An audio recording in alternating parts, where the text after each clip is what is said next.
PECO holders, we are back for another episode of the last week in PECO. So a lot of stuff has been going on. It's almost the end of November. December is going to be starting tomorrow, at least here in Taiwan. It's 10:37 p.m. on November 30th. Today's last week in PECO will be covering all the news and usually the latest news for the week of November 23rd to November 30th. And as usual, we have to start to look at the Polygon Ecosystem Index in the tokens.amun.com dashboard. And as you can see, going all the way back to Tuesday, November 23rd, PECO was at $6.07. And we see some really good accumulation, right? Going to 640 and going all the way up, going to Thursday, and peaking on Friday, like AM GMT time at $6.8. And then we come right back down, right, to Friday to $6. And then it still goes more horizontal action. And we sort of, as of today, I'm sure you guys have seen the market. PECO is ending off on Tuesday, November 30th, 1:30 p.m. GMT at $6.54. Okay, very, very cool, very interesting. Let's have a look at the allocations of PECO as well. And everything still looks pretty much the same. If you're new to last week in PECO, what I'm trying to do is to provide you with the news and remind you of the reasons why you should be interested in this index token, why it's faster than buying all these things individually. If you wanted to buy them, and let me remind you, none of this is financial advice. So let's talk about the allocations. Let's talk about the constituents. So the first thing, as usual, in last week in PECO, we always talk about is the Polygon token or the ℕ𝕝𝕝 token, because it is 50% of PECO. And the first bit of news is Parsiq. I'm not sure if I'm saying that right, adds support for Polygon. Parsiq is bringing its smart trigger technology to the Polygon ecosystem. Parsiq integrates Polygon. Days after unveiling its OpenSea integration, Parsiq has announced another expansion. Parsiq's flagship offering is smart triggers, contracts that can be used to collect blockchain data and receive it off-chain. They act as a bridge between on-chain and off-chain data. Parsiq describes the product as a reverse oracle solution, as they can be used to trigger real-world actions based on blockchain activity. Smart triggers can already be used across Bitcoin, Ethereum, Solana, and Binance Smart Chain. So smart triggers are really, really cool. If you've got a Samsung smartphone or if you have a digital assistant at home, they all have what you could say are smart triggers, where if something happens, this will trigger another reaction. So I think one of the really cool uses you could use for smart triggers, if you're on a company side, you could use them to monitor your tokens. So if a lot of arbitrage is happening between prices, you could use Parsiq's service and say, okay, if the price goes more than 20 cents between two different exchanges, please send an alert or please make some purchases to sort of bring the price sort of more in line with what it's supposed to be.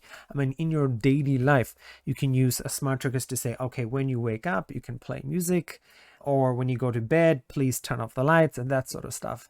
So I think this is really, really cool. And especially the key point here is it's sort of bridging the crypto world with the regular world so that you can have things trigger in the crypto world and trigger something in the real world, which is really, really cool. I mean, good for Polygon.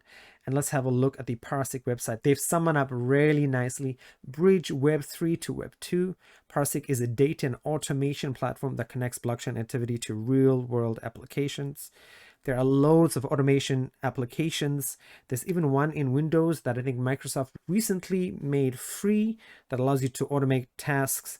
There's a lot of ways. So if you're at a person who works at a desk, who does a lot of computer work, automation is something you should be trying to use in your daily life to cut down all that extra clicking and sorting things out. And again, really, really good for Polygon. I mean, they're on a tear pretty much, doing really, really well. So, I mean, you should be happy because, as I always say in every episode of Last Week in PECO, if the constituents of PECO are doing well, PECO is going to do well, and you can see that by price action. So we get to see here 150,000 workflows deployed, 50,000 platform users tried for free, which is really cool. New event on smart contract address, send to webhook, and a no code editor to automate your workflows. What do you want to monitor? This address. and then do this. This is just like sort of, it reminds me of IFTT for smart applications or smart home applications, where it's if then this. You guys know what I'm talking about, right? Okay. And this is robust programming language for developers. This is really, really cool as well. This reminds me of Python, but it's a Parsiq. Sounds like SQL. Who knows? Okay. Anyway, guys, let's move on to the next news, which is QuickSwap. So our mission with Kirobo 5 begins. The Kiromatic liquidity mining pool is live. So a quick plug for Amun as well. We have our PECO Matic pool, which is also live on QuickSwap. If you haven't partaken of it, you definitely should, because if you were part of the pre-sale for the PECO token, you can still liquidity mine and not lose your airdrop. Okay, so anyway, back to the news. Kirobo 5 is part of QuickSwap's DEX's dual liquidity mining rewards pool. So if you have Kiro and you have Matic, this is a good chance for you to earn money. You're probably wondering, like me, what is Kiro? And the way I've structured today's episode is so that we get to learn and see a lot of these interesting projects, see what is happening in the news, which is cool. So let's have a look at the Kiro website. So Kirobo in the custody of blockchain. So custody, we already know, is if you're on Binance, right? Binance has custody of your money. If you're not on Binance, you have custody of your money if you're using MetaMask, that is, or some sort of other wallet. So it says the freedom to control your crypto. Again, that sort of comes back to the word custody. Undo and P2P swap buttons. P2P is peer-to-peer for people who don't know, for crypto transactions. Transferring cryptocurrency is a stressful task. I like that. I totally agree. People are prone to make mistakes, but you can't just make a mistake with a cryptocurrency transfer. Enter the wrong wallet address, yes, that's happened before, by mistake or by fraud, and you'll lose your money forever. Kirobo provides the solution. Kirobo removes the risk of human error. How do they do this? I'm interested. The undo button obligates you to create a passcode to give to your recipient, and the transfer can be canceled and retrieved until the passcode is entered. The P2P swap buttons enable safe, direct token swaps without the need for an exchange or custodial OTC party. You can even set your own token prices. Wow. So P2P, if you don't know, Binance does this. So instead of buying crypto directly from a pair on Binance, you can go to someone, and I've tried this before, to say, hey, I will give you some line money, which is digital money we use here in Taiwan, and you give me some USDT so I can buy some crypto. And it's dangerous. A lot of people have had bad experiences on Binance with that. But this seems really, really cool. If there's some sort of secure mechanism to do this, I mean, I think that would be wonderful. So Aavegotchi is having another land sale. If you had watched, I think it's last week in PECO episode 1 or episode 2, you would have seen they concluded a land sale and they made a bunch of money. Good for them as well, because I mean, all this sort of metaverse stuff, gaming stuff, NFT stuff is big money. So it says, get your ghost ready for another epic, maybe that's a typo, bid to earn. Bid to earn. Maybe it's not a typo. Only on Polygon. Head to 𝕽𝕉𝕄. I don't know. Start scoping out which parcels you're going to bid on. So I wish I knew what the land is for, but let's have a look at an article. So this is from NFT Evening. Aavegotchi land sale confirmed to their fans. The auction will feature 7,000 land parcels, as well as 3,000 additional land parcels to be awarded in the raffle. So what we know so far, there's nothing too much else. The first Aavegotchi land sale took place in October and was a roaring success. In fact, the event scored a whopping $100 million in sales. When we saw it on last week in PECO, it was definitely not that much, along with 2.3 million offered as rewards to participants. What's more, the ghost token price has increased by up to 50% too. An impressive achievement. So I think we might have to do a video about this sort of land sale to sort of figure out, like, what is it? Is it something that regular people should be interested in? Or is this only for Aavegotchi fans or people in the Aavegotchi ecosystem? I guess we will have to figure out and see what happens. Okay.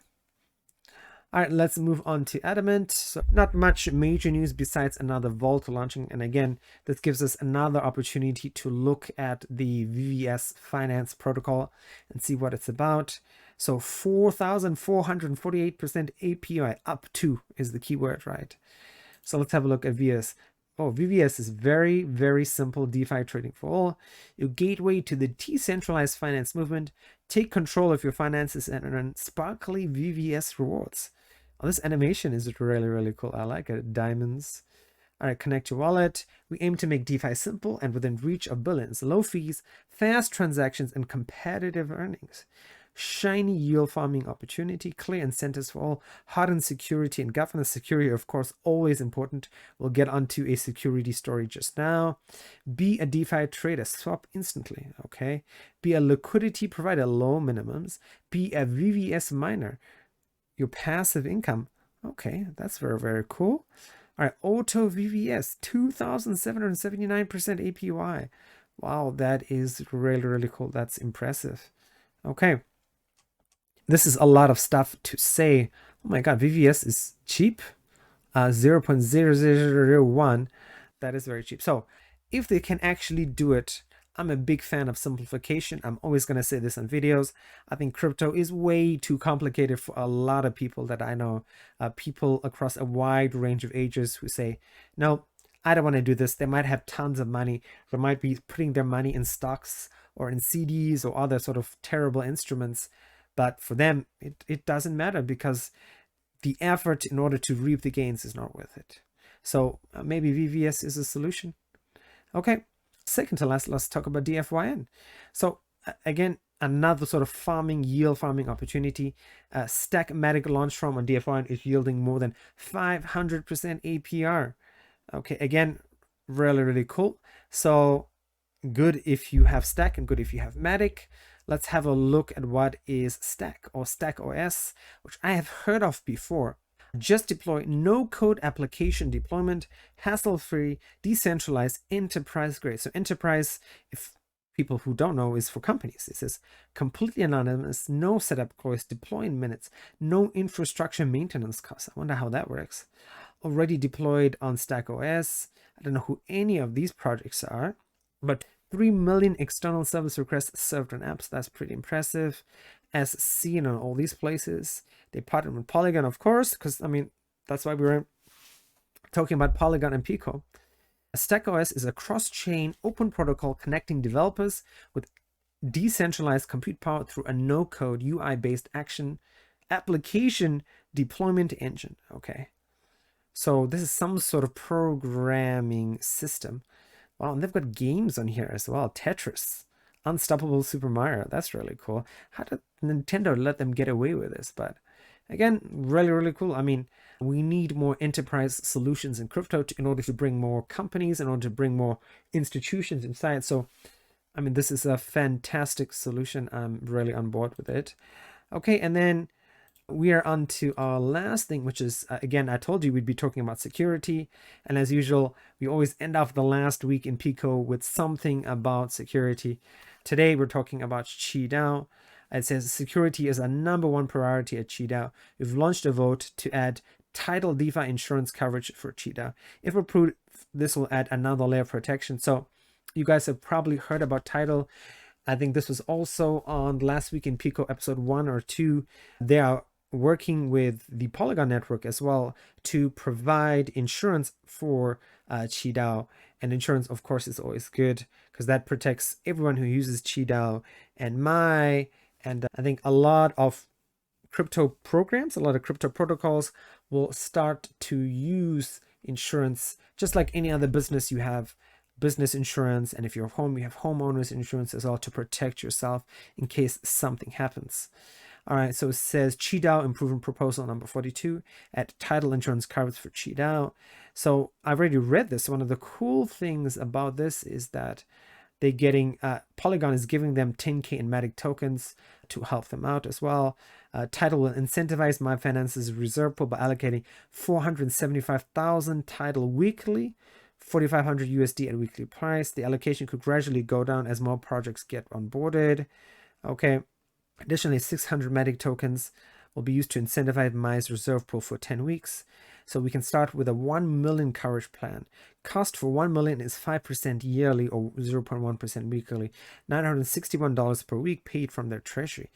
So $1,000 per week is Again, I don't know anything about crypto insurance. Is that cheap or expensive? I don't know. Okay, so again, I think it's sort of everyone has to go there eventually. Tidal is good for Tidal, I mean, because they are the first person who are entering the market, at least on the Polygon side that I'm aware of. Good for them. Anyway, that is it, guys. I hope you enjoyed today's episode, or this will probably air on Wednesday of Last Week in PECO. Enjoy it, and I will be back on the weekend probably with a news episode unless I get somebody to interview this week. The idea of getting that done is looking slimmer and slimmer, but I appreciate it, guys, for your support, and we'll see you guys next time for the next podcast.